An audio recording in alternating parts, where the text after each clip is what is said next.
예, 저희 계속해서 레위기 공부하겠습니다. 근데 저희가 오늘은 25장 들어가진 않고요. 24장 이제 마지막 절 23절에서 돌로 쳐서 이제 그 사형을 집행하는 게 나오죠. 그래서 여기에 대해서 좀 살펴보도록 하겠습니다. 내용은 많지 않은데요. 찾아볼 구절은 좀 많은 편입니다. 먼저 기도하겠습니다. 하나님 아버지, 저희가 또 주님 앞에 나왔습니다. 저희가 배우는 이 말씀을 통해서 주님을 더욱더 알아가게 되기를 원합니다. 예수님의 이름으로 기도드렸습니다. 아멘. 예, 모든 성경은 예수님에 관해서 증언을 하고 있죠. 또 레위기도 여러 가지 모형과 상징을 통해서 예수님에 관해서 증언하고 있습니다.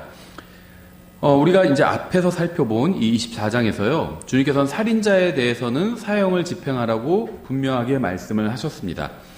이것은 이스라엘 민족 전체를 보호하기 위해서 주님께서 지정하신 방법이었고요. 암세포가 몸 전체를 병들게 하기 전에 도려내야 되는 것처럼 살인자가 민족 전체를 죄로 물들이기 전에 제거해야만 민족 전체가 평안할 수 있는 거죠. 많은 국가들이요, 이 레위기 24장의 말씀을 무시한 결과 사회적으로 병들어 버렸습니다. 사람들이 죄를 제대로 다루지 않고 회피한 결과 창조 세계는 완전히 더러워져서요, 하나님의 심판을 신음하면서 기다리고 있는 처지가 되었죠. 실제로 성경을 보면요, 이 세상을 더럽히는 것, 오염시키는 것은 무고하게 흘려진 피라는 걸 알 수 있어요. 성경을 통해서 보면. 그래서 살인자에 대해서, 그러니까 실수로 사람을 죽인 과실치사자 말고요, 살인자에 대해서는 성경은 사형을 집행하라고 명백하게 말씀하고 있고요. 성경에서 말씀하시던 사형 집행 방법은 돌로 쳐서 죽이는 거였죠. 예, 레위기 24장 23절 이렇게 되어 있었죠. 모세가 이스라엘 자손에게 말하니 그들이 그 저주한 자를 진영 밖으로 끌어내어, 하나님의 이름을 욕한 사람이었죠.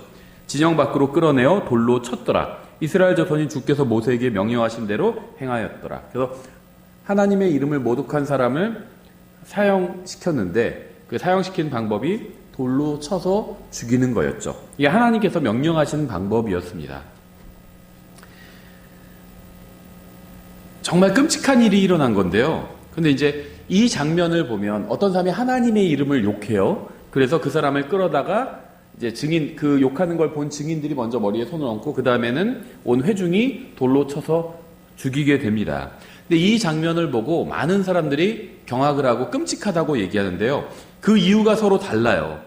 세상 사람들은요, 아니 어떻게 그렇다고 해서 돌로 사람을 쳐 죽일 수 있냐, 너무 끔찍하다, 이렇게 얘기를 하겠지만 하나님의 백성들은요, 아니 어떻게 주님의 이름을 모독할 수 있냐, 그게 끔찍하다, 이렇게 얘기한다는 거죠. 돌로 쳐서 사람을 죽이는 것보다 하나님의 이름을 모독하는 게 훨씬 더 끔찍한 일이에요. 성경적인 하나님의 관점에서 보자면 그게 훨씬 더 끔찍한 일입니다. 그래서 하나님의 말씀에 의하면 돌로 쳐서 죽이는 것이 끔찍한 것이 아니라 주님의 이름을 저주하는 것이 훨씬 더 끔찍한 짓입니다. 죄를 처벌하는 것은 끔찍한 것이 아니에요. 죄를 지었으면 벌을 받아야죠. 이웃에게 행하는 죄, 이게 이제 영어로는 크라임이죠. 크라임이 일반적으로 말하는 범죄죠. 사회에서 일으키는 죄. 그다음에 하나님께 짓는 죄, 이게 이제 sin이죠. sin. 이런 죄들이 끔찍한 겁니다. 그 죄를 처벌하는 게 끔찍한 것이 아니라 죄를 짓는 게 끔찍한 거예요. 그래서 이러한 죄들을 처벌하는 것이 끔찍하다고 생각하는 것이야말로 진리와 정의로부터 얼마나 멀어졌는지 보여주고 있는 겁니다. 그래서 와, 어떻게 그래도 처벌이 너무 끔찍하다, 이렇게 생각할수록 정의로부터 아주 멀어진 거죠. 그래서 이 유럽, 소위 말하는 선진국들, 유럽에 특히 이제 베네룩스라고 그러죠. 그 북유럽, 소위 말하는 선진국 국가들. 여기는 보면요, 감옥도 막 어지간한 호텔보다 나아요. 굉장히 좋아요. 호텔에 비길 수는 없다 해도 모텔보다는 나아요. 모텔보다는 감옥이. 근데 또 반대로 북한에서 나온 세터민이라고 하죠. 북한 탈출해서 우리나라 온 세터민. 얘기를 들어보면요, 우리나라 감옥이 호텔이라고 또 그렇게 부르더라고요. 북한의 감옥에 비하면. 북한에서는 아예 그 수용자들을, 감옥에 간 사람들을 사람 취급을 아예 안 한대요. 인간 취급을 안 한다고 그러더라고요. 중국도 크게 다르진 않겠죠. 중국도 크게 다르진 않아요. 사람 취급을 안 해요. 그냥 짐승 취급을 해버리죠. 그런데 선진국일수록 너무 또 수용자들을 존중해줘서 문제죠. 죄는 처벌해야 됩니다. 처벌해야 돼요. 죄를 처벌하는 건 끔찍한 것이 아닙니다. 그렇죠. 성경에 의하면 돌로 쳐서 사형을 집행해야 되는 죄와 대상을 분명히 밝히고 있는데요. 저희가 오늘은 이것을 좀 찾아보려고 합니다. 그래서 오늘 저희가 두 가지를 좀 찾아보려고 하는데요. 내용은 단순합니다. 돌로 쳐서 사형시켜야 되는 죄명들이 나와요. 그것이 이제 제가 한 8가지를 찾아봤습니다. 더 있는지는 모르겠어요. 일단 8가지를 찾아봤고요. 그 다음에 성경에서 실제로 돌에 맞아 죽은 사람들 10가지 경우를 찾아보려고 합니다. 먼저 8가지 성경에서 돌로 쳐서 죽여야 되는 사형에 해당하는 죄 8가지가 나오는데요. 첫 번째는요. 성경은 거짓 신인 몰렉에게 아이를 불로 태워서 바치는 행위를 하는 사람을 돌로 쳐서 죽이라고 말씀하고 있죠. 자기의 아이를 몰렉이라는 이 거짓 신에게 불로 태워서 번제로 바치는 이런 행위를 하는 사람을 돌로 쳐서 죽여라 이렇게 말씀하고 있습니다. 레위기 20장 2절부터 3절이죠. 너는 또 이스라엘 자손에게 말하라. 이스라엘 자손에게 속한 자든지 이스라엘 안에 머무는 타국인에게 속한 자든지 자기 씨 중에서 하나라도 몰렉에게 죽거든 반드시 그를 죽이되 그 땅의 백성이 그를 돌로 칠 것이요 나도 그 사람을 향해 내 얼굴을 고정하고 그를 그의 백성 가운데서 끊으리니 이는 그가 자기 씨 중에서 몰렉에게 주어 내 성소를 더럽히고 내 거룩한 이름을 욕되게 하였기 때문이니라 이렇게 말씀하고 있고요. 두 번째 경우는요. 성경은 마술사들이 행하는 이 마술을 행하는 사람, 그러니까 마술사 플러스 그 마술사들이 행하는 것처럼 마술을 행하는 사람과 그 다음에 점치는 영에 사로잡히는 자를 돌로 쳐서 죽이라고 말씀하고 있죠. 레위기 20장 27절. 또한 부리는 영을 지닌 남자나 여자 혹은 마술사인 자는 반드시 죽일지니라. 그들은 그들을 돌로 칠지니 그들의 피가 그들에게 돌아가리라. 그러니까 성경은요. 지금 저희가 8가지를 찾아보는데 이것 외에도 이런 사람은 죽일지니라라고 말씀하시는 부분들이 나오는데요. 돌로 쳐서 죽여라 이렇게 명확하게 나온 것만 저희가 8가지를 찾아보는 겁니다. 세 번째, 성경은 하나님의 이름을 헛되이 부르는 자를 돌로 쳐서 죽이라고 말씀하고 있습니다. 레위기 24장 14절. 그 저주한 자를 진영 밖으로 끌어낸 뒤에 그의 말을 들은 모든 사람이 그의 머리에 손을 얹고 온 회중이 돌로 그를 칠지니라. 그래서 레위기 24장 저희가 살펴본 그 내용이죠. 이제 네 번째, 성경은 안식일을 범하는 자를 돌로 쳐서 죽이라고 말씀하고 있어요. 출애굽기 31장 14절에 그러므로 너는 안식일을 지킬지니 그것은 너에게 거룩하니라. 안식일을 더럽히는 자는 다 반드시 죽일지니 누구든지 그날에 일하면 그 후는 자기 백성 가운데서 끊어지리라. 엿새 동안은 일할 것이나 일곱째 날은 안식하는 안식일이니 주께 거룩하니라.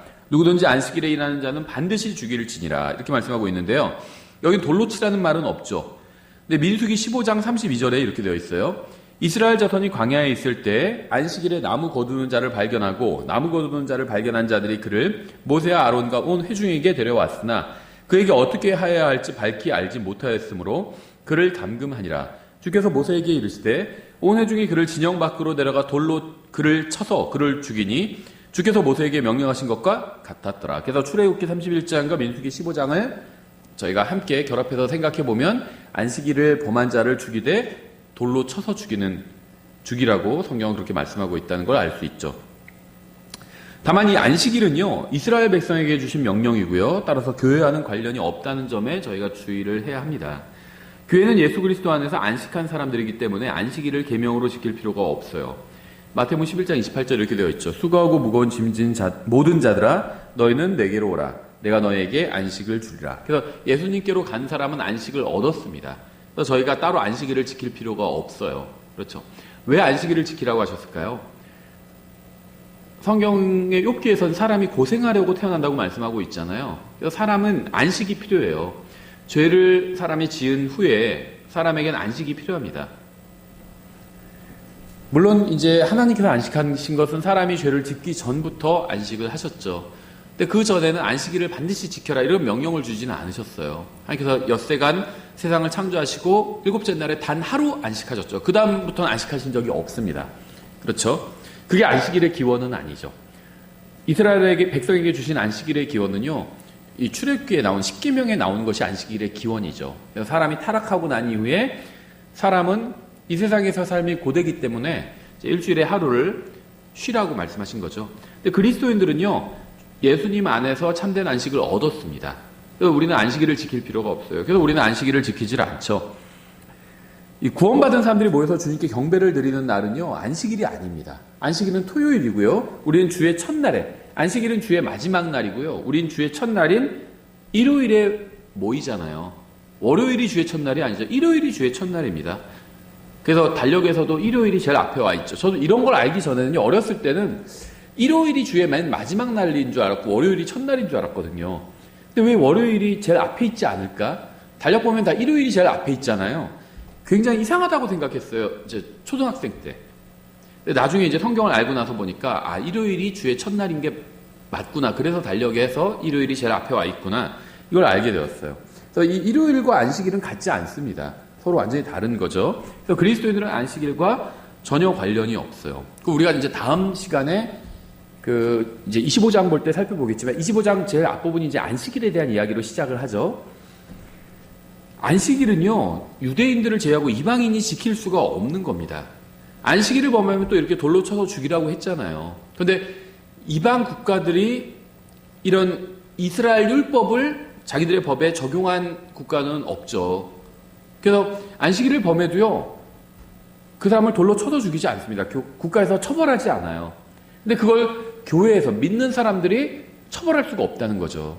그러니까 그리스도인들이 율법을 지켜야 된다, 안식일을 지켜야 된다, 안식교인들이 말하는 것처럼 그것은 황당한 이야기고 전혀 실행할 수도 없는 불가능한 이야기라는 거죠.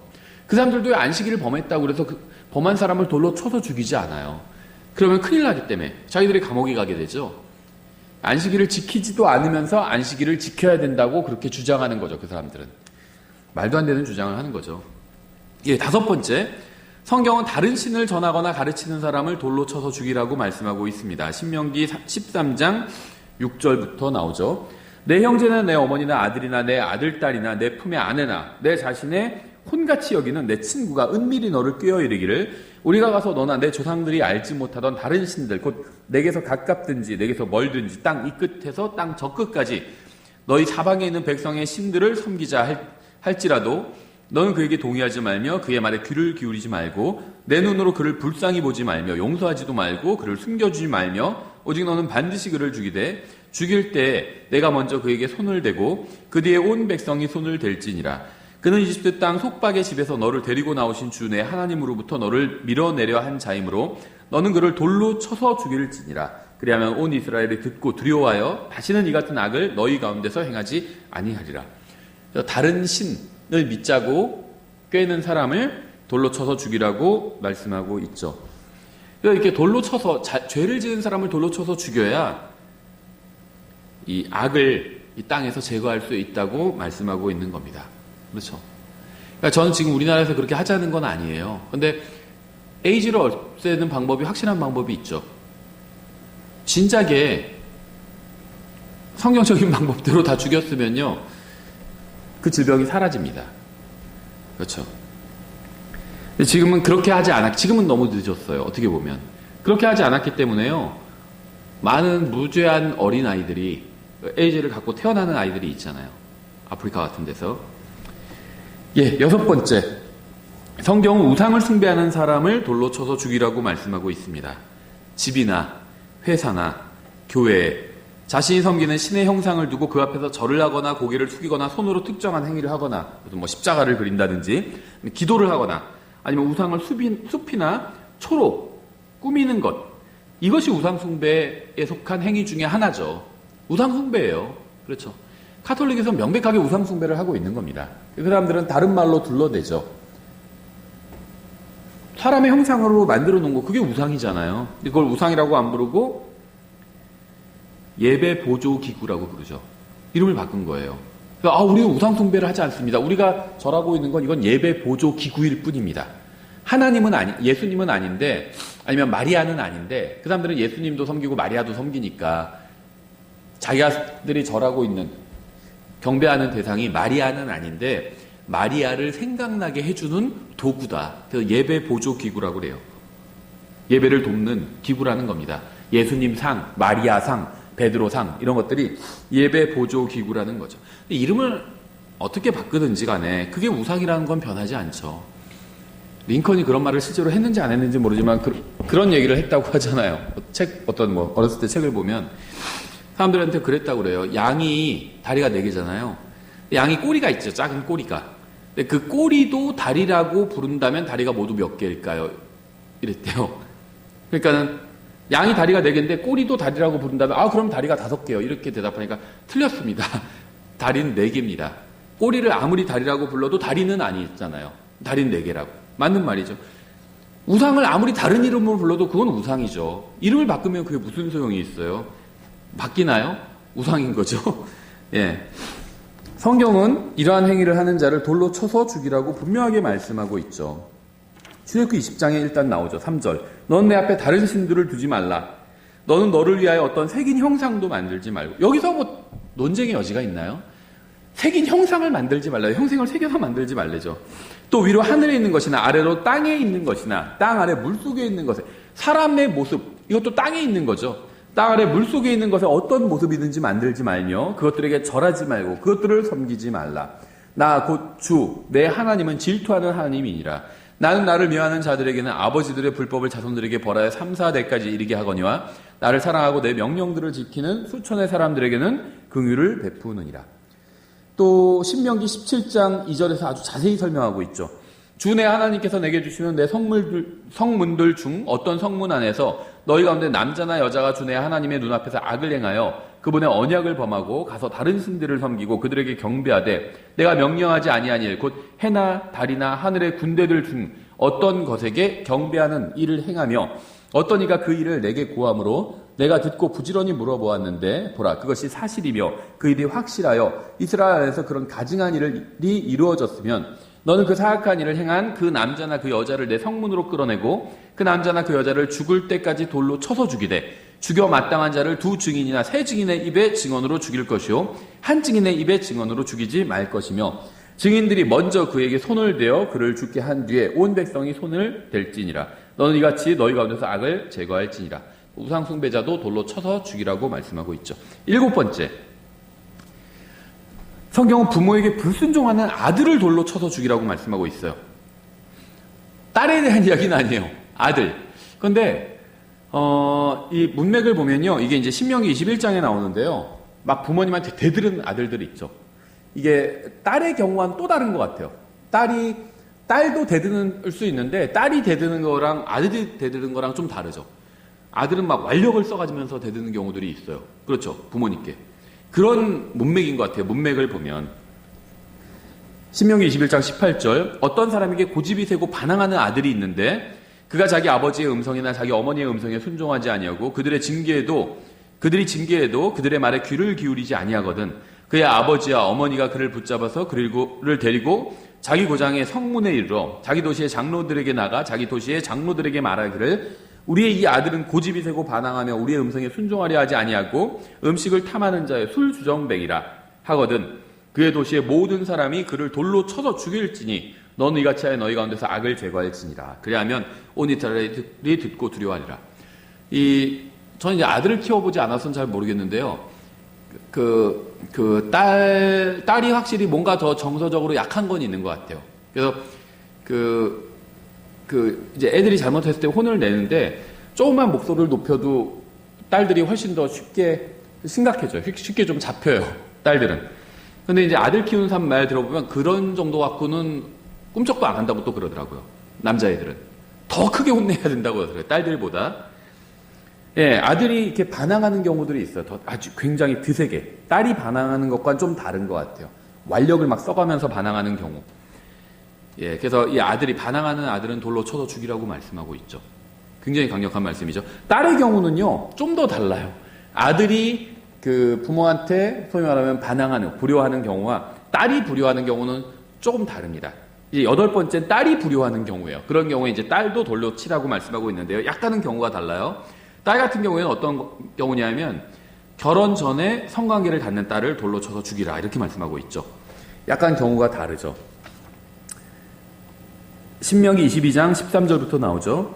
어떤 사람이 아내를 취하고 그녀에게 들어간 뒤에 그녀를 미워하여 그녀를 비방하는 말을 만들고 그녀에게 누명을 씌워 이르되 내가 이 여자를 취하고 그녀에게 들어갔을 때 그녀가 처녀임을 보지 못하였노라 하면 그 젊은 여자의 실질적인 예가 암논 같은 경우였죠. 자기가 막 좋아해가지고 그렇게 결혼하자고 조르더니 그러고 나서는 갑자기 미워하게 됐죠. 그런 경우들이 있는 것 같아요.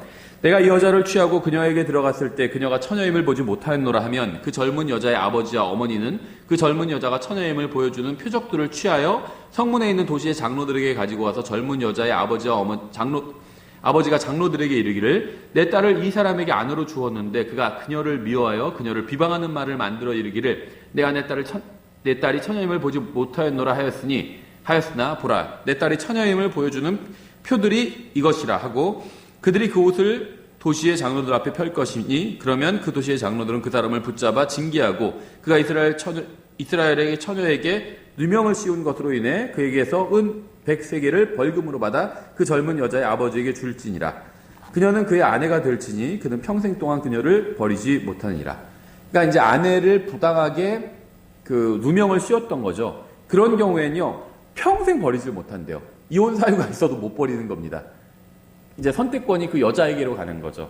남자가 이렇게 부당하게 잘못했기 때문에 여자가 잘못했을 때 버릴 수 있는 거잖아요. 음행을 행하면 버릴 수 있어요. 떠날 수 있으면. 성경적인 이혼 사유가 되고 반대의 경우도 마찬가지겠죠. 남자가 음행을 하면 여자도 떠날 수 있는 거겠죠. 성경적인 이혼 사유가 있는데 그 이혼 사유가 이제 이혼 사유를 쓰지 못하는 거예요. 자기가 이 여자를 부당하게 누명을 씌웠기 때문에 여자가 잘못을 해도 이제 이혼할 수 없게 되는 겁니다. 그렇죠. 그리고 벌금도 물고요. 그러나 이 일이 참돼요. 그 젊은 여자에게 처녀임을 보여주는 표들이 없거든. 그들이 그 젊은 여자를 그녀의 아버지 집 문으로 끌어내고 그녀의 도시 사람들이 그녀를 돌로 쳐서 죽일지니 이는 그녀가 자기 아버지 집에서 창녀짓을 행하고 이스라엘 안에서 어리석은 짓을 행하였기 때문이라. 너는 이같이 너희 가운데서 악을 제거할지니라. 근데 진짜로 그 여자가 예를 들면 문란한 그런 행위를 하던 여자예요. 그럼 돌로 쳐서 죽이라고, 여기서 창녀짓이라고 표현하고 있죠. 돌로 쳐서 죽이라고 말씀하고 있습니다. 예, 그래서 이렇게 정리하면 거짓 신인 몰렉에게 아이를 불로 태워 바치는 행위를 하는 사람 돌로 쳐서 죽여야 되고요. 마술사들, 점치는 영에 사로잡힌 자들 돌로 쳐서 죽이고요. 하나님의 이름을 헛되이 부르는 자들, 욕하는 자들, 모독하는 자들 돌로 쳐서 죽이고요. 안식일을 범하는 자들 돌로 쳐서 죽이고요. 다른 신을 전하거나 가르치는 사람을 돌로 쳐서 죽이고요. 우상 숭배하는 사람 돌로 쳐서 죽이고요. 부모에게 불순종하는 아들과 또 결혼 전에 문란하게 산 딸 돌로 쳐서 죽이고요. 이 마리아의 경우가, 요셉이 마리아의 경우가 바로 8번째라고 생각했죠.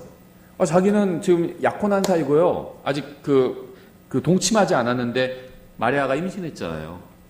그런데 그냥 이제 자기가 증언하면 돌로 쳐서 죽일 수 있었어요. 마리아를 실제로 임신을 배가 불러왔기 때문에.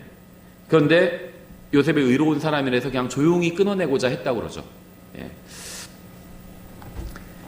근데 사실은 마리아가 그렇게 다른 행위를 통해서 임신한 게 아니었죠. 그래서 성령님께서 요셉에게 이제 알려주신 거죠.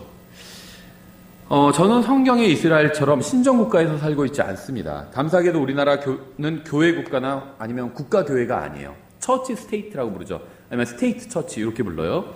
교회 국가 아니면 국가교회는요. 교회가 세속 국가를 통제하는 것을 의미합니다.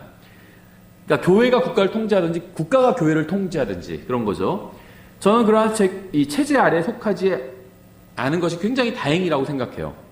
우리나라에서는요, 앞서 열거한 죄들이 사형을 당해야 하는 죄가 아니지만 주님께서는 이스라엘 백성에게 이러한 죄를 짓는 자를 돌로 쳐서 죽이라고 분명하게 말씀하셨습니다. 우리는 이러한 사실을 통해서 그러니까 첫 번째 경우 아이를 불로 태우는 죄를 제외하고는요 8가지 중에 7가지는 오늘날 대부분의 사람들이 죄로 여기지 않는 그런 것들이죠. 첫 번째, 아이를 몰렉에게 불로 태워서 바치는 행위는 다 죄라고 여겨요, 사람들이. 근데 그것을 제외하고 나머지 7가지, 마술하는 거, 점치는 거, 하나님의 이름 좀 욕하는 거, 안식일에 쉬지 않는 거, 그다음에 다른 신을 가르치는 거, 우상 숭배하는 거, 부모에게 좀 대드는 거, 그다음에 좀 문란한 어떤 관계를 갖는 거, 이런 거 죄라고 여기지 않아요. 처벌해야 된다고 생각하지 않는다는 거죠. 그렇죠. 근데 성경을 보면 하나님께서는 오늘날 대부분의 사람들이 죄로 여기지 않는 이러한 것들을 하나님께서는 끔찍한 죄로 여기신다는 사실을 배울 수 있는 거죠. 예, 돌로 쳐서 죽이는 방식으로 사형을 집행한 경우가 성경에 10번이 등장하는데요. 첫 번째는 이제 레위기 24장 본문에 나오죠. 14절에 이스라엘 백성이 주님의 이름을 저주한 사람을 돌로 쳐서 죽였죠. 두 번째는 이제 민수기 15장에 나오는 거, 이 안식일을 범한 사람을 돌로 쳐서 죽였죠. 우리가 다 그 경우를 살펴봤고요. 이제 세 번째 경우가 이 아간이 여리고에서 바벨론제 옷을 숨겨둔 죄로 인해서 이스라엘 백성이 아간을 돌로 쳐서 죽이는 경우죠. 나름대로는 좀 억울하죠. 훔친 옷 입어보지도 못했어요. 입어보고 죽었으면 차라리 덜 억울할 텐데 입어보지도 못하고 돌로 맞아 죽었죠. 여호수아서 7장 22절에 나오죠. 이제 여호수아가 사자들을 보내매 그들이 그 장막에 달려가니 보라, 그것이 그의 장막 안에 숨겨져 있고 은은 그 밑에 있으므로 그들이 그것들을 장막 가운데서 취하고 여호수아와 이스라엘의 모든 자손에게로 가져와 주 앞에 놓으니라. 여호수아와 온 이스라엘이 세라의 아들 아간을 붙잡고 은과 옷과 금덩이와 그의 아들 딸들과 소와 나귀와 양과 장막과 그에게 속한 모든 것을 데리고 아굴 골짜기로 가서 여호수아가 이르되 내가 어찌하여 우리를 괴롭게 하였느냐, 주께서 이날 너를 괴롭게 하시리라 하매 온 이스라엘이 그를 돌로 치고 그들을 돌로 친 뒤에 불로 태우며 그의 위에 돌무더기를 크게 쌓아 이날까지 이르게 하였더라. 이에 주께서 자신의 맹렬한 분노에서 돌아서시니 그러므로 그곳의 이름을 이날까지 아굴 골짜기라 하였더라. 아굴 골짜기라는 말의 유래가 여기서 나온 거죠. 이제 네 번째, 아비멜렉이 여자가 던진 맷돌에 맞아서 죽었습니다. 이거는 좀 경우가 다르죠. 사형 집행은 아니죠. 앞의 경우들은 다 사형 집행이었습니다. 이건 사형 집행은 아니고요. 전투 중에 죽은 거죠. 우리나라 치면 행주산성 같은 데서 돌에 맞아 죽은 거죠. 여자들도 막 그 행주 치마에 돌을 잔뜩 담아서 그 왜군들에게 던졌다고 하잖아요. 그것과 비슷한 거죠. 맷돌을 집어 던진 거예요, 여자가. 사사기 9장 50절에 나오죠. 그때 아비멜렉이 테베스에 가서 테베스를 향해 진을 치고 그것을 점령하니라. 그러나 그 도시 안에 견고한 망대가 있었으므로 그 도시에 속한 모든 자들 곧 모든 남자와 여자가 거기로 도망하여 문을 잠그고 망대 꼭대기로 올라가니라. 아비멜렉이 망대에 이르러 그것을 대적하여 싸우며 망대의 문으로 바짝 다가가 그것을 불태우려 하였더니 어떤 여인이 맷돌 한 짝을 아비멜렉의 머리 위로 던져 그의 두개골을 다 깨뜨리니라.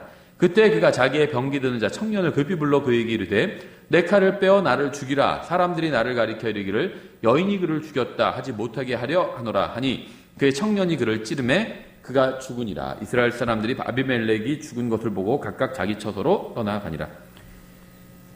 여인에게 죽으면 이제 불명예라고 생각했기 때문에 옆에 이제 다른 청년 병사에게 자기를 죽이라 이렇게 얘기했는데 그것까지도 다 기록돼 버린 거죠. 그렇죠? 다섯 번째, 골리앗도 다윗이 던진 돌에 맞아 죽었습니다. 이것도 역시 사형 집행은 아니었지만 어떻게 보면 사형 집행이라고 볼 수도 있겠죠. 하나님의 이름을 이스라엘에 와서 모독을 했잖아요. 하나님께서 이스라엘 백성에게 자국인과 타국인에게 동일한 법을 적용하라고 하셨죠. 그래서 어떻게 보면 법을 집행한 거라고 볼 수도 있어요. 물론 이것은 이제 법을 집행했다기보단 엄밀하게 말하면 이제 전투 중에 상대방을 돌로 쳐서 죽인 거죠. 사무엘상 17장 48절에 나오죠. 그 블레셋 사람이 일어나 나오며 다윗을 맞으러 가까이 올 때 다윗이 그 블레셋 사람을 맞으러 군대 쪽으로 재빨리 달려가면서 손을 자루에 넣어 거기서 돌을 꺼내 무림매로 그것을 던져 그 블레셋 사람의 이마를 치매 그 돌이 그의 이마에 박혀 그가 얼굴을 땅에 대고 쓰러지니라. 돌이 이마에 콱 박혀버린 거죠. 그래서 죽은 거죠. 여섯 번째는요, 이 세무 공무원이었던 아도람도 돌에 맞아 죽었습니다. 열왕기상 12장 16절에 나오죠. 이처럼 왕이 자기들의 말에 귀를 기울이지 아니함을 온 이스라엘이 보고 백성이 왕에게 응답하여 이르되 다윗 안에서 우리에게 무슨 몫이 있느냐? 이새의 아들 안에서 우리에게 상속 재산이 없도다. 이제 이스라엘 남한국 유다와 북한국 이스라엘이 갈라지는 그 시점이었던 거죠. 오 이스라엘아 너희 장막으로 가라. 다윗이여 이제 내 집이나 돌아보라 하고 이처럼 이스라엘이 떠나서 자기 장막으로 가니라. 그러나 유다의 도시들에 거하던 이스라엘 자손으로 말하건대 르호보암이 그들을 통치하니라. 그때 르호보암 왕이 공세를 감독하던 아도람을 보내었더니 온 이스라엘이 그를 돌로 쳐서 죽이니라. 이건 사형 집행은 아니죠, 사실은.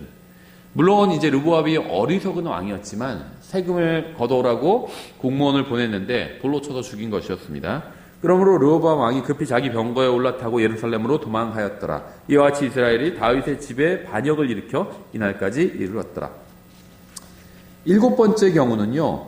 이제 의로운 나봇도 모함을 받아서 사악한 자들의 돌에 맞아 죽게 됩니다. 열왕기상 21장 13절에 나오죠. 벨리알의 자손 두 사람이 들어와 그 앞에 앉으니라. 그 벨리알의 사람들이 백성 앞에서 그를 곧 나봇을 대적하여 증언하며 이르기를 나봇이 하나님과 왕을 모독하였다 하매 이에 그들이 그를 도시 밖으로 끌고 나가 돌로 쳐서 죽이고 그 뒤에 이세벨에게 사람을 보내어 이르기를 나봇이 돌에 맞아 죽었나이다 하니라. 나봇은 의로운 사람이었죠. 사악한 왕이 아합이 나봇의 포도원을 보고 마음에 들어서 포도원을 팔라고 했는데 나봇이 안 팔겠다고 그랬죠. 왜냐하면 이것을 팔 수 없었다고 생각했습니다. 그렇죠? 그래서 팔지 않았어요. 그건 정당한 행위였죠. 그러자 아합이 집에 와서 막 괴로워했죠. 그러니까 이세벨이 그것을 보고 왜 괴로워하냐고 하니까 이제 나봇 이야기를 했죠. 그래서 이세벨이 이 계략을 꾸미게 된 거죠. 그 사람을 죽이고 그냥 빼앗아 버려라. 그렇게 얘기를 한 거죠. 그래서 계략을 꾸며서 나봇이 하나님의 이름을 저주했다. 이건 사형에 해당하는 죄죠. 거짓으로 꾸며낸 겁니다. 그렇죠? 그래서 거짓 증인들을 만들어서 그렇게 거짓으로 꾸며서 결국에는 나봇을 죽게 했고 그 결과 아합도 하나님의 심판을 받았고요. 그 다음에 이 계략을 꾸민 이세벨도 결국은 심판을 받아서 떨어져서 죽게 되죠. 집어 던져버렸죠. 이세벨을. 그래서 걔들이 이세벨을 아합의 피를 핥고 이세벨의 피를 핥게 됐죠. 저도 우연히 그 동영상이 떠서 조금 보게 됐는데요. 아까 말씀드린 그 세터민 어떤 사람이 하는 얘기를 들어보니까 이제 북한에서는 다른 일반적인 그러니까 뭐 도둑질이나 폭행죄나 이런 것들은 거의 큰 죄로 여기지 않는다고 그렇게 얘기하더라고요. 그 한 사람의 이야기라서 뭐 100% 신뢰할 수 있는 건 아니겠지만 일반적으로 그렇다고 하더라고요. 근데 이제 북한에서 거의 용서받을 수 없는 죄가 정치범들이래요. 그러니까 김부자, 자기들을 통치자에 대해서 욕하는 거, 모독하는 거, 그거는 거의 용서받을 수가 없대요. 도둑질이나 뭐 폭행이나 이런 거는 그냥 뇌물 좀 먹이고 그러면 나올 수도 있는데 이제 김부자를 욕하는 거나 북한의 정치 체제를 욕하는 것은 뭐 절대 용서받을 수 없다고 그러더라고요. 그런데 그게 정말 증인으로 두세 증인이면은 한 사람을 보낼 수 있대요. 이 사람이 지금 우리 무슨 최고 지도자를 욕했다 이렇게 하면은 그 증언만으로 그 사람이 감옥에 가게 된대요. 감옥에 가서 뭐 종신형이래요. 나올 수가 없대요. 그러니까 이제 누가 묻더라고요. 그러면은 자기가 싫어하는 사람을 그렇게 몇 명이서 짜고 이 사람이 우리 최고 지도자를 욕했다 이렇게 할 수 있는 거 아니냐. 그랬더니 그게 너무 엄청난 일이기 때문에 함부로 그렇게 하는 사람이 별로 없다고 그러더라고요. 거의 그런 경우가. 아무리 싫어해도 그게 엄청난 일인 거예요. 철천지 원수가 되잖아요. 그 집 가문과. 그러니까 함부로 그렇게는 못한대요. 평생 그 사람을 정말 감옥에 보내는 일이니까, 예. 엄청난 짓을 저지른 거죠. 이 거짓 증인들과 이 아합과 이세벨이 엄청난 짓을 저지른 겁니다. 하나님 앞에서. 하나님께서 결국 이 죄를 갚아주셨죠. 제가 지금 성함을 잃어버렸는데 어떤 유명한 목사님이 이 이야기를 가지고 설교를 한 게 있어요. 제목이 Payday Someday라는, 그 어느 날 갚음의 날이라는 제목의 설교를 했어요. 근데 이게 이제 미국에서는 굉장히 유명한 설교였고요. 이것을 영화로도 나중에 만들게 됩니다. Payday Someday라는. 그래서 이 나봇과 아합의 이야기예요.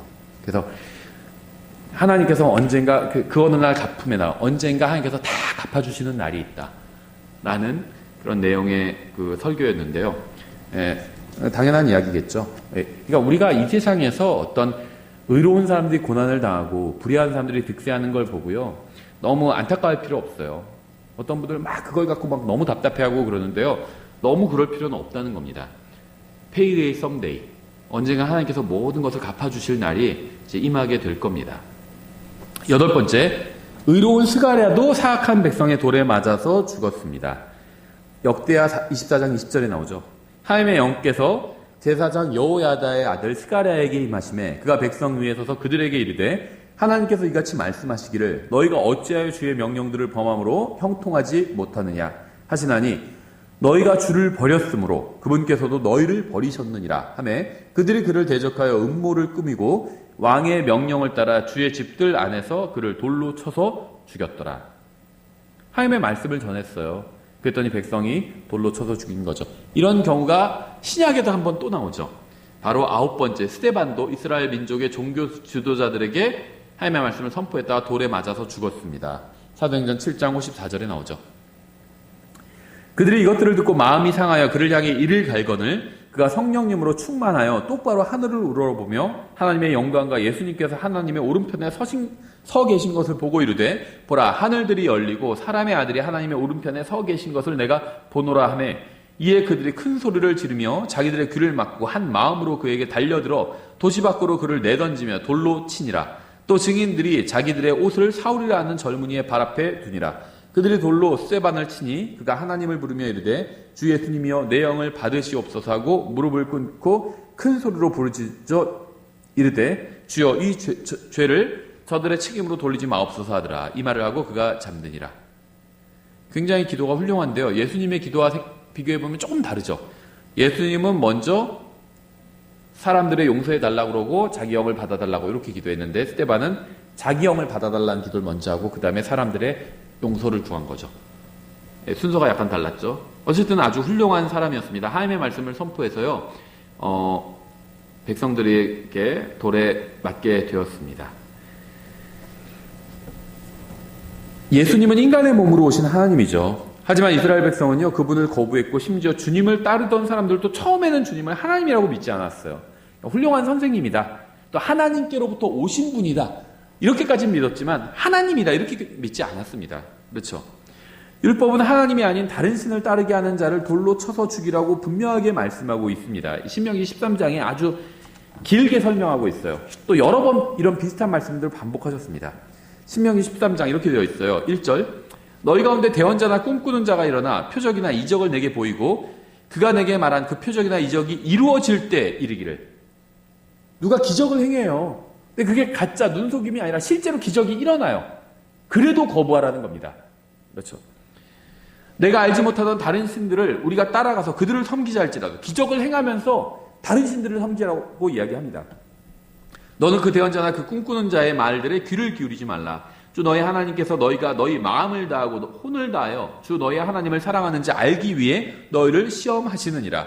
너희는 주 너희 하나님을 따라 걸으며 그분을 두려워하고 그분의 명령을 지키며 그분의 음성에 순종하고 그분을 섬기며 그분을 굳게 붙들고 그 대언자나 그 꿈꾸는 자를 죽일지니 이는 그가 이집트 땅에서 너희를 데리고 나오시고 속박의 집에서 너희를 구속하신 주 너희 하나님으로부터 너희를 떼어 놓으려 하며 또 주 내 하나님께서 내게 걸으라고 명령하신 길에서 너를 밀어내려고 말하였기 때문이라. 너는 이같이 하여 내 한가운데서 악을 제거할지니라. 내 형제나 내 어머니나 내 아들이나 내 아들 딸이나 내 품의 아내나 내 자신의 혼같이 여기는 내 친구가 은밀히 너를 끼어 이르기를 우리가 가서 너나 내 조상들이 알지 못하던 다른 신들 곧 내게서 가깝든지 내게서 멀든지 땅 이 끝에서 땅 저 끝까지 너희 사방에 있는 백성의 신들을 섬기자 할지라도 너는 그에게 동의하지 말며 그의 말에 귀를 기울이지 말고 내 눈으로 그를 불쌍히 보지 말며 용서하지도 말고 그를 숨겨주지 말며 오직 너는 반드시 그를 죽이되 죽일 때 내가 먼저 그에게 손을 대고 그 뒤에 온 백성이 손을 댈지니라.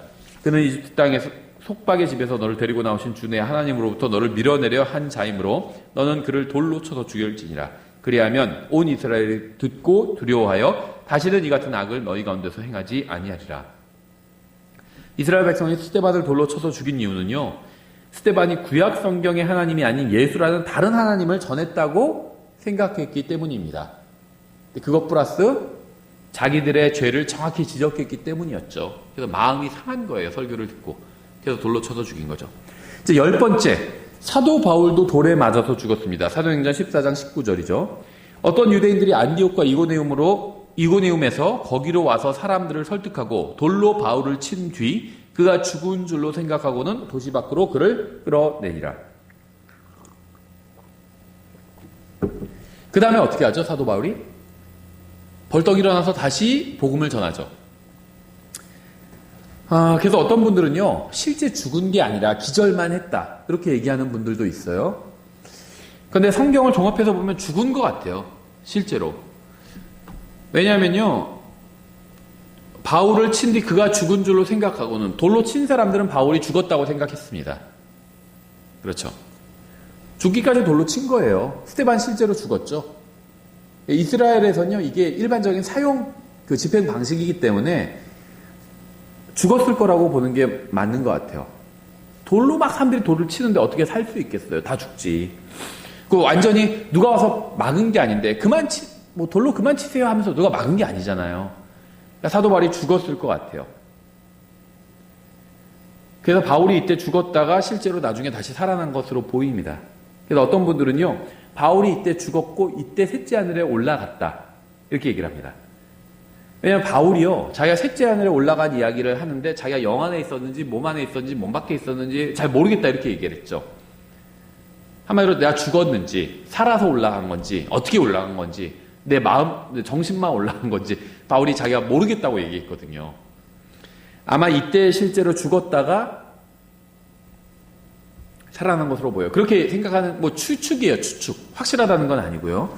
그렇게 생각하는 이유는요, 한번 일반적으로 생각했을 때, 아무리 담대한 사람이라 할지라도, 바울이 복음을 선포했어요. 사람들이 바울을 돌로 쳐서 죽였죠. 근데 바울이 만약에 죽지 않고 거의 죽을 뻔 했어요. 사람들이 추측하는 것처럼. 기절했어요. 그랬다가 깨어난 거라고 본다면, 다시 복음을 바로 전할까요? 쉽지 않겠죠. 인간적으로. 그렇게 복음을 전하는 게 쉽지 않을 거예요. 그렇죠. 바울도요, 자기가 살 길이 있을 때는 살 길을 선택했습니다. 바울을 죽이려고 하고 자기를 고문하려고 하니까 바울이 자기가 로마 시민이라는 걸 밝혔죠. 고문을 그냥 막 견뎌낸 게 아니라 로마 시민이라고 밝혔어요. 피할 수 있는 건 다 피했습니다. 바울도. 근데 자기가 돌에 맞아서 거의 죽을 뻔했다면 이 문맥 나중에 읽어보세요. 사도행전 14장 읽어보시면요. 19절 그다음에 20절 21절 문맥에서 다시 복음을 전해요. 바울이. 방금 복음을 전해서 돌에 맞아 죽을 뻔했는데 또다시 복음을 전한다는 게 쉬운 일은 아니었죠. 그 담대한 엘리야도 거짓 선지자 850명을 몰살시켰잖아요. 굉장히 담대한 사람이었는데 이세벨이 죽이겠다는 거 바로 도망가 버렸죠. 이게 이제 사람의 심리예요. 아무리 용감한 사람도요. 자기가 실제로 죽을 것 같으면 또 도망갈 수도 있어요. 근데 바울이 여기서 실제로 죽었다고 생각하는 이유가 실제로 죽어서 셋째 하늘에 올라간 겁니다. 그래서 셋째 하늘을 본 거예요. 새 예루살렘을 보고요. 예수님을 본 겁니다. 하나님을 보고. 무수한 천사들을 본 거예요.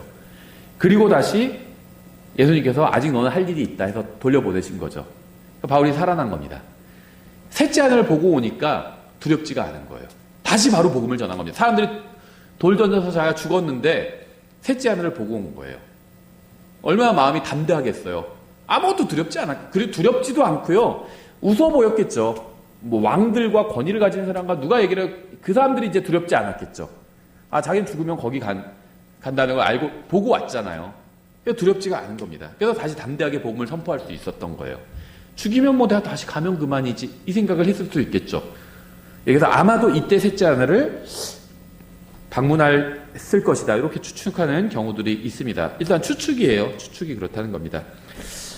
스가랴와 스데반과 바울은요, 사람들의 죄를 지적하는 하나님의 말씀을 전하다가 돌에 맞았습니다. 모세도 주님의 말씀을 전하다가 돌에 맞을 뻔했죠. 돌에 맞지는 않았어요. 돌에 맞을 뻔했습니다. 그래서 이 10가지 경우에 들어가지 않죠, 모세는. 출애굽기 17장 3절에 있어요. 거기서 백성이 목말라 물을 찾으며 백성이 모세에게 불평하여 이르되 어찌하여 당신이 이처럼 우리를 이집트에서 데리고 올라와 우리와 우리 자녀와 우리 가축을 목말라 죽게 했느냐 하니, 이 사람들이 지금 모세를 잘 따르다가 이제 목마르니까 모세에게 다시 반항을 한 거죠. 근데 그냥 반항한 것으로 보이지 않고요. 다 돌을 들고 반항한 걸로 보여요. 모세가 거짓말하진 않았을 거 아니에요. 돌을 들고 위협하니까 모세가 두려웠던 겁니다. 담대한 사람이었는데 반항을 하면서 돌 들고 막 칼 들고 와가지고 왜 우리 목마른데 당신이 이렇게, 당신 때문에 우리가 목마른 거 아니냐 막 이렇게 항의를 한 거예요. 무기를 들고 와서, 돌을 들고 와서. 그렇죠. 하니 모세가 주께 부르짖어 이르되 내가 이 백성에게 어떻게 하리까? 그들이 곧 내게 돌을 던지려 하나이다. 위협했던 거예요, 돌로. 그러니까 바로 하나님 앞으로 달려와가지고 모세가 토로했던 거죠. 백성이 지금 저를 돌로 쳐서 죽이려고 합니다. 이렇게 얘기했던 거죠. 하나님께서는 그가 돌에 맞지 않도록 막아주셔서 바로 여기서 이제 반석이 물을 내게 해주신 거죠. 여호수아도요, 돌에 맞을 뻔했습니다. 민수기 14장 6절에 나와요. 그 땅을 탐지한 자들 중에서 눈의 아들 여호수아와 여분의 아들 갈렙이 자기 옷을 찢고 이스라엘 자손의 온 무리에게 말하여 이르되 우리가 두루다니며 탐지한 땅은 매우 좋은 땅이니라. 주께서 우리를 기뻐하시면 이게 참 진짜 그리스도인의 자세인 것 같아요. 하나님 믿는 삶의 자세인 것 같습니다. 주님께서 기뻐하신다면 우리가 무엇을 할 수 있을 것이다. 이렇게 얘기한 이런 태도를 갖는 게 굉장히 좋은 태도죠. 주께서 우리를 기뻐하시면 우리를 이 땅으로 데리고 들어가시고 그것을 우리에게 주시리라. 그것은 젖과 꿀이 흐르는 땅이니라. 오직 너희는 주를 대적하여 반역하지 말며 또 그 땅의 백성을 두려워하지 말라. 그들은 우리의 양식이니라. 우리 밥이다 이런 말이죠. 그들의 방어자는 그들에게서 떠났고 주께서는 우리와 함께 계시느니라. 여기서 말하는 방어자가 어떤 방어자인지 모르겠어요. 아마 거짓 신들을 말할 수도 있고요. 아니면 하나님의 왕국에서도 민족들을 통치하는 천사들이 있죠.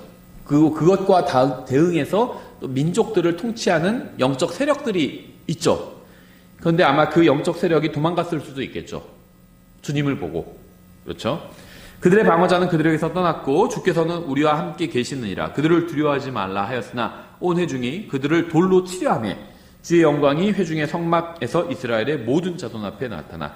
그러니까는 그 갈렙과 여호수아를 돌로 쳐서 죽이려고 했던 거죠, 이스라엘 백성이. 그런데 하나님께서 바로 등장하셔서 막으신 거죠. 마지막으로 사악한 사람들이 예수님도 돌로 쳐서 죽이려고 했습니다. 요한복음 10장 25절에 나오죠. 예수님께서 그들에게 대답하시되 내가 너희에게 말하였으나 너희가 믿지 아니하였도다. 내가 내 아버지의 이름으로 행하는 일들이 나에 대하여 증언하거늘 내가 너희에게 말한 것과 같이 너희가 내 양들에 속하지 아니하므로 믿지 아니하는도다. 내 양들은 내 음성을 들으며 나는 그들을 알고 그들은 나를 따르느니라. 내가 그들에게 영원한 생명을 주노니. 자신의 신성을 드러내신 겁니다. 내가 그들에게 영원한 생명을 주노니. 누가 영원한 생명을 줄 수 있겠어요? 하나님밖에 주실 수가 없어요. 그렇죠? 영원한 생명. 영원한 것. 그러니까 영원한 선물은 하나님밖에 주실 수가 없습니다. 영원한 생명을 주신다고 말씀하신 것 자체가 자기가 하나님이라고 주장하시는 거예요. 내가 그들에게 영원한 생명을 주노니 그들이 결코 멸망하지 않을 것이며. 하나님이 아니면 누가 이런 말을 할 수 있겠어요? 내가 영원한 생명을 주노니 네가 결코 멸망하지 않을 것이다. 누가 이런 말을 할 수 있겠어요? 하나님만이 하실 수 있는 말이죠. 또 아무도 내 손에서 그들을 빼앗지 못하리라. 아무도 빼앗지 못한대요. 그럼 자기가 가장 강하다는 거잖아요. 하나님만이 하실 수 있는 말이죠. 그들을 내게 주신 내 아버지는 모든 것보다 크심에 아무도 내 아버지 손에서 능히 그들을 빼앗지 못하느니라. 나와 내 아버지는 하나이니라 하시니라. 이에 유대인들이 돌을 집어 다시 그분을 치려하거늘 예수님께서 그들에게 응답하시되 내가 내 아버지로부터 나온 많은 선한 일을 너희에게 보였거늘 그 일들 중에 어떤 일 때문에 너희가 나를 돌로 치려 하느냐 하시매 유대인들이 그분께 대답하여 이르되 우리가 너를 돌로 치려 하는 것은 선한 일 때문이 아니요 신성 모독 때문이니 곧 사람인 내가 내 자신을 하나님으로 만들기 때문이라 하매. 맞습니다. 예수님은 자기가 하나님이라고 주장하신 겁니다. 그렇죠. 그래서 유대인들은 그걸 믿지 않았기 때문에 예수님을 돌로 쳐서 죽이려고 한 것이고요. 우리는 믿죠, 그것을. 예수님의 주장을 봐도 이게 그 예수님이 하나님이라고 주장하신 게 명백하죠. 우리는 그것을 믿습니다. 하나님께서 인간의 몸으로 이 세상에 오셔서 십자가 위에서 우리의 죄값을 다 갚아주신 분이 바로 예수님이라고 우리는 믿는 거죠. 예, 그래서 성경에서 돌로 쳐서 죽이는 경우에 대해서 저희가 간략하게 살펴봤습니다. 예, 다음 시간엔 계속해서 25장을 살펴보도록 하겠습니다. 저희가 잠깐 10분간 쉬었다가 기도 제목 나누겠습니다.